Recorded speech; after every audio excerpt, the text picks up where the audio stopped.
Hey, boys and girls, it is Tuesday, and I hope that you all had a happy Easter and enjoyed some time with your families and eating yummy food. I know that we did here. Anyway, we're gonna get right back at it. I talked to a few of you this morning, and we're working through this, guys. So you're doing a good job. So just keep up the good work. We're gonna start with chapter 9 of the K. Um, the last time we read, Timothy and Philip were trying to make help on the sand, and so they used rocks. And Philip thought it was pretty funny. He said, "I felt good. I knew how to do something that Timothy couldn't do. He couldn't spell.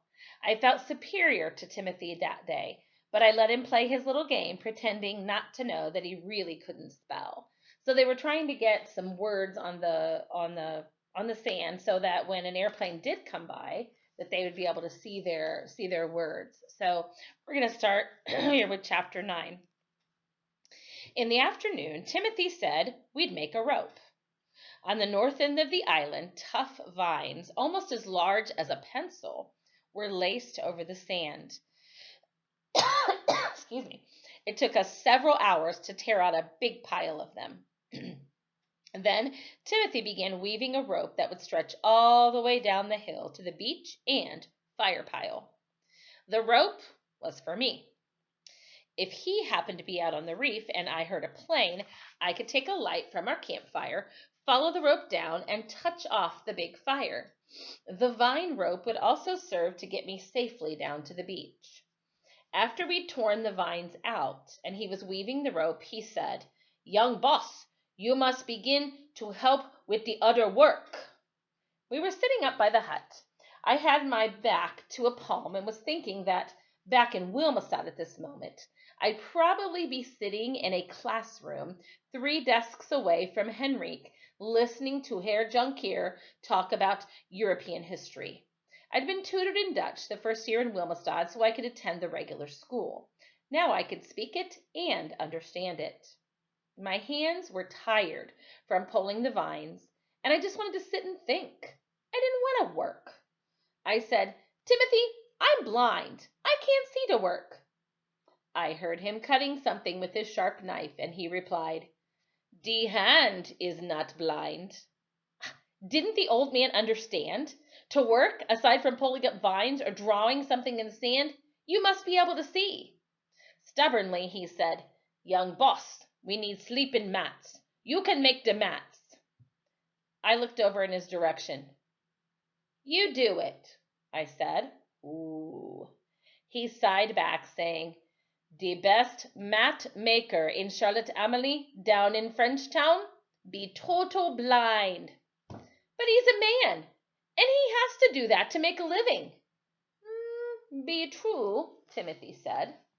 But in a few minutes he placed several lengths of palm fiber across my lap. He really was a black mule. "The palm mat is very easy, just over and under." Becoming angry with him, I said, "I tell you, I can't see." He paid no attention to me. "Take this hand, hold the palm like this, then over and under, like the man in Frenchtown, then more palm." I could feel him standing there watching me as I tried to reeve the links, but I knew they weren't fitting together. And he said, "Like this, I tell you," and he reached down to guide my hand over and under. I tried again, but it didn't work. I stood up. I threw the palm fibers at him and I screamed, "You ugly black man! I won't do it! You're stupid! You can't even spell!" Timothy's heavy hand struck my face sharply. Stunned, I touched my face where he'd hit me. Then I turned away from where I thought he was. My cheek stung, but I wouldn't let him see me with tears in my eyes. I heard him saying very gently, "Be getting back to work, my own self." I sat down again. He began to sing that fungi and fish song in a low voice, and I could picture him sitting on the sand in front of the hut, that tangled gray hair, the ugly black face with the thick lips, those great hands winding the strands of vine. The rope, I thought. The rope. It wasn't for him. It was for me. After a while, I said, "Timothy?" He did not answer, but walked over to me, pressing more palm fronds into my hands. He murmured, "'Tis easy. Over and under, over and under." Then he went back to singing about fungi and fish. Something happened to me that day on the quay. I'm not quite sure what it was even now, but I had begun to change. I said to Timothy, "I want to be your friend." He said softly, "Young boss, you have always been my friend." I said, "Can you call me Philip instead of young boss?" "Philippe," he said warmly. Chapter 10. During our 7th night on the island, it rained. It was one of those tropical storms that comes up swiftly without warning. We were asleep on the palm mats that I'd made, but it awakened us immediately. The rain sounded like bullets hitting on the dried palm frond roof. We ran out into it, shouting and letting the fresh water hit our bodies. It was cool and felt good. Timothy yelled that his catchment was working. He had taken more boards from the top of the raft and had made a large trough that would catch the rain. He picked up bamboo lengths on the beach and had fitted them together into a short pipe to funnel the rain into our 10-gallon keg. It rained for almost 2 hours, and Timothy was quite angry with himself for not making a second catchment, because the keg was soon filled and overflowing. We stayed out in the cool rain for 20 or 30 minutes, and then we went back inside. The roof leaked badly, but we didn't mind. We got on our mats and we opened our mouths to the sweet, fresh water.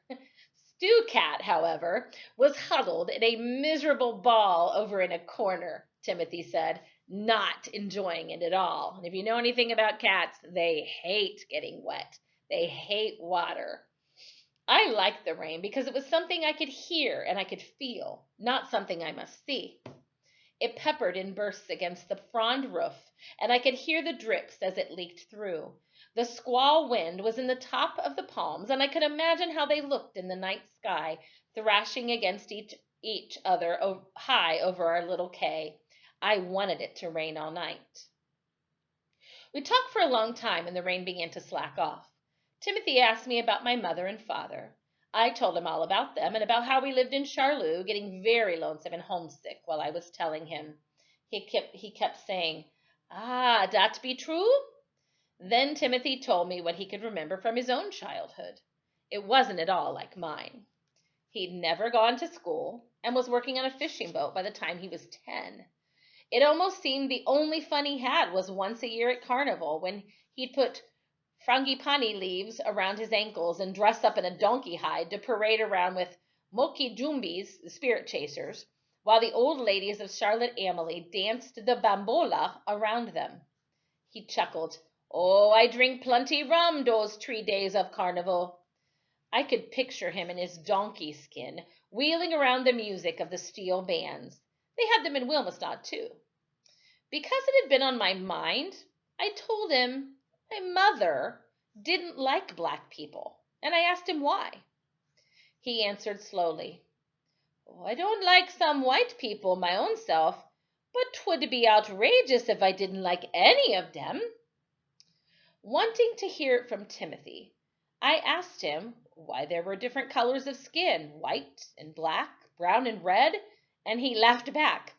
"Why be fish different color, or flower be different color? I true don't know, Philippe, but I true think beneath the skin is all the same."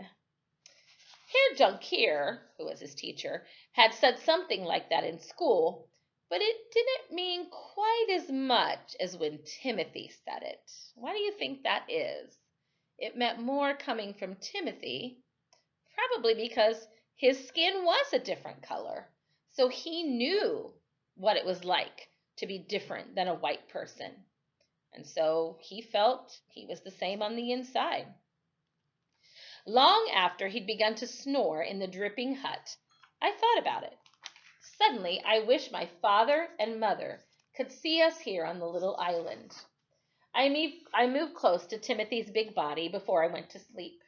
I remember smiling in the darkness. He felt neither white nor black. In the morning, the air was crisp and the cave smelled fresh and clean. Timothy cooked a small fish, a pompano, that he'd speared at dawn down on the reef. Neither of us had felt so good or so clean since we'd been aboard the Hato. And without discussing it, but we both thought this might be the day an aircraft would swing up into the Devil's Mouth, if that's where we were.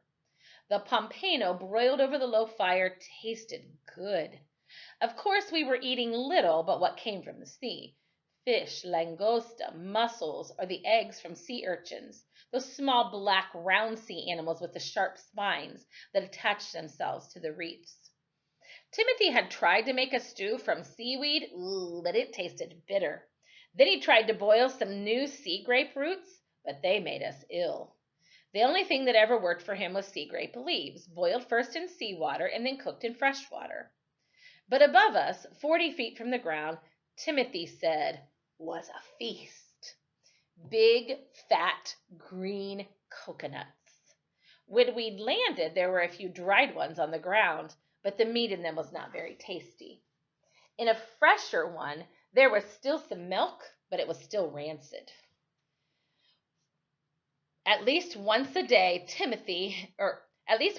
especially when we were around the hut, Timothy would say, "Oh, 'tis outrageous, did coconut hang up in the sky when we could use the milk and the meat?" Or he'd say, "Timothy, my own self, long ago could climb the palm very easy." Or hinting, I guess, looking up at them, "Philippe, I do believe you'll be getting outrageous strong here on the island." He made a point of saying that if he were only 50 again, he could climb the tree and slice them off with his knife. But at 70 odd, he didn't think he could make it to the top.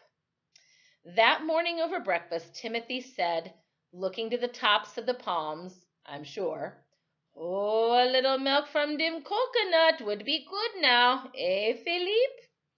As yet, I didn't have the courage to climb the palms. "Yes, it would," I said. Timothy cleared his throat, sighed deeply, and he put the coconuts out of his mind. But I knew he'd try me again. He'd say, "Dim devilin' coconuts aside, your mother would never be knowin' you now." I asked why. "You're very brown and very lean," he said. I tried to imagine how I looked. I knew my shirt and pants were in tatters. My hair felt ropey. There was no way to comb it. I wondered how my eyes looked, and I asked Timothy about that. "They look without cease," he said. "They stare, Philippe." "Do they bother you?" Timothy laughed. "Oh, not me. Every day I think what rare good luck I have that you be here with my own self on this outrageous humbug island." I thought a while, and then I asked him, "How long was it before that friend of yours, that friend in the Barbados, could see again?" Timothy replied vaguely, "Oh, many months, I do recall." "But you told me on the raft it was only 3 days." "Oh, did I say that?" "Yes." "Well," Timothy said, "'twas a long time ago, but he got his sight back, to be true." He paused a moment, then said, "Now I tell you, we got much work to do today." I noticed more and more that Timothy always changed the subject when we began to talk about my eyes. He would make any kind of an excuse. "What work?" I asked. Oh, now let me see, he said. For one thing, we must make another catchment, and we must go to the reef for food and... I waited. Timothy finally exploded. Now that is a lot of work, Philippe. To be true. And we will stop there. That was chapter 9 and 10. And it seems as though Philip and Timothy, but mostly Philip, is changing. He's changing in a lot of ways. And he's realizing that maybe black people or people who have different colored skin, maybe they're not so different. So, great story. All right, so tomorrow we will read a little bit more. Make sure you're checking out your lesson plans that I brought to you. Check those out really carefully. And if you have any questions, just ask, okay? All right, love you guys. See ya.